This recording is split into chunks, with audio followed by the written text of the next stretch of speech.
फर्क नहीं पड़ता कि तुम किस बुरी सिचुएशन या किस फेलियर से डील कर रहे हो, चाहे वो एग्जाम में फेल होने का पेन हो, ब्रेकअप हो या किसी भी करियर के किसी भी चरण का बुरा दौर हो।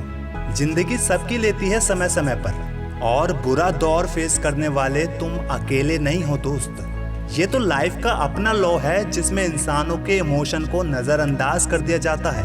देखो, जहाँ पे तुम अपनी खुशियाँ घुसेड़ोगे ना, वहाँ सैड, हर्ट, फियर जैसे इमोशन अपने आप आएंगे, क्योंकि हम ड्यूअलिटी वाली लाइफ का हिस्सा हैं। और ड्यूअलिटी का मतलब है कि हर चीज के दो साइड्स का होना। एक हो गया प्रोज और दूसरा हो गया कॉन्स। हमारी सबसे बड़ी गलती ये है कि हम सही सिचुएशन जैसे सक्सेस, एग्जाम टॉप करना, लव मैरिज, ये सब तो चाहते हैं, लेकिन जब इसके साथ इसका अपोजिट साइड भी आता है तो हम ऐसे बेवकूफ़ों वाला रिएक्ट करते हैं जैसे हमारे साथ ही सब कुछ बुरा हुआ है। मैं कहता हूँ, आज जिस चीज में तुम्हारी खुशियाँ हैं ना, वही चीज रिपीट एंड रिपीट करने से एक समय आएगा कि वो तुम्हारे लिए बोरिंग हो जाएगी, और फिर एक दिन वही प्लेजर पेन बन जाएगा। जैसे एक कैदी को रोज सजा के रूप में एक आइसक्रीम खाने को दी जाए तो शुरू में वो भी कहेगा कि कितनी अच्छी सजा है, लेकिन जब लंबे समय तक वो एक ही आइसक्रीम खाता रहेगा, ये उसके लिए सजा बन जाएगी। इसीलिए तुम्हें मजबूत बनना पड़ेगा, वरना लाइफ तो लेती रहेगी दोस्त। और सबसे पहले तो इमोशन पर कंट्रोल रखो। कोशिश करो अपने इमोशन को न्यूट्रल रखने की, जिसमें ना कोई हैप्पीनेस है और ना कोई सैडनेस है। देखो, एम रखो, अपने सपने सबसे पहले रखो, क्योंकि यही जीने का पर्पस भी बनते हैं। पर एक ड्रीम जब बना लिया ना, जब उस डिजायर पर काम भी करना शुरू कर दिया तुमने, तो बाकी की एक्टिविटीज में अपना इमोशन मत घुसेड़ो, वरना तुम्हारी लाइफ मैस हो जाएगी। बहुत मेंटली स्ट्रांग होना पड़ता है इमोशन को कंट्रोल करने के लिए। और दूसरा, खुद को तैयार रखो जो भी प्रॉब्लम आ रही है उससे लड़ने के लिए। कैसे? बहुत सिंपल है। अगर तुमने ये बात अंदर तक बैठा ली, कोई भी सिचुएशन ज्यादा समय तक नहीं रहती। इस यूनिवर्स में कुछ भी फॉरएवर नहीं है, ना ही कुछ परफेक्ट है, और टाइम के साथ हर चीज हील हो जाती है। फिर चाहे वो सिचुएशन हो, इमोशन हो या ह्यूमन लाइफ ही क्यों ना हो।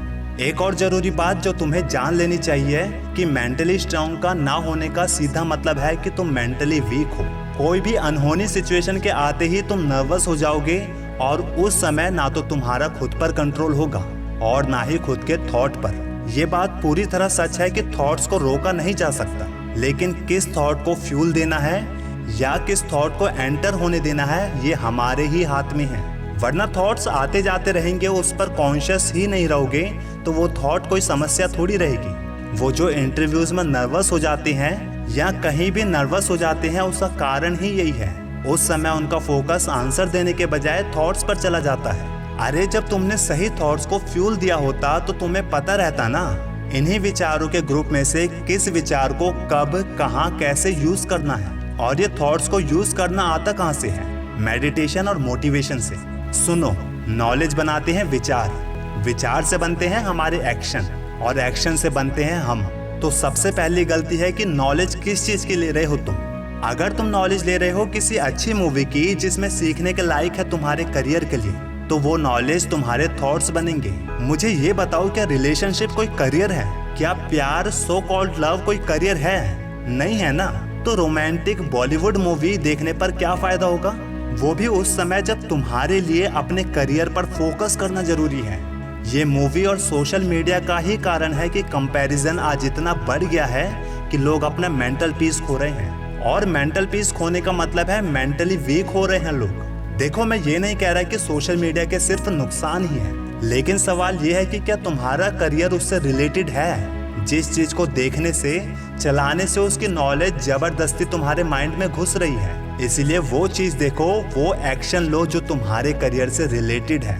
फिर उस नॉलेज से वही थॉट्स बनेंगे ना जो तुम्हारे करियर से रिलेटेड है। बस हो गया तुम्हारा अपने थॉट्स पर कंट्रोल। इसे ही तो थॉट्स पर कंट्रोल करना कहते हैं। लास्ट में यही कहूंगा, एक वो लोग होते हैं जो अपने थॉट्स से परेशान हो जाते हैं, जिनके थॉट्स उन्हें मेंटली वीक बनाते हैं, और एक लोग वो होते हैं जो अपने थॉट्स को कंट्रोल करके उसका यूज अच्छी स्क्रिप्ट लिखने में लगाते हैं, अच्छे अच्छे आइडियाज क्रिएट करने में लगाते हैं। दोनों के बीच फर्क है उनकी नॉलेज, वो क्या देख रहे हैं और क्या सुन रहे हैं। और यही नॉलेज एक इंसान को अलग अलग इंसान बना देती है।